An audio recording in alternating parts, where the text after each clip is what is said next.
ललना धाना भेलै गो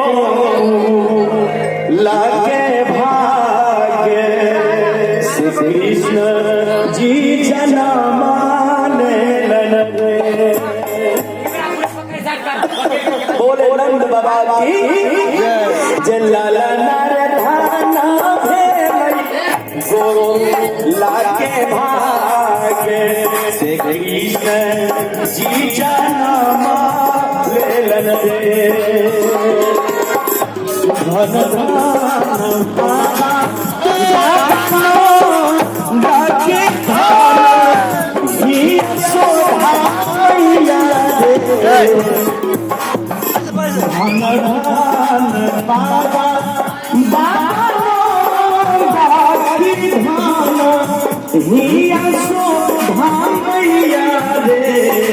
ललना रे धाना भेलै गो लागे भागे श्री कृष्ण जी जनमा लेलन रे।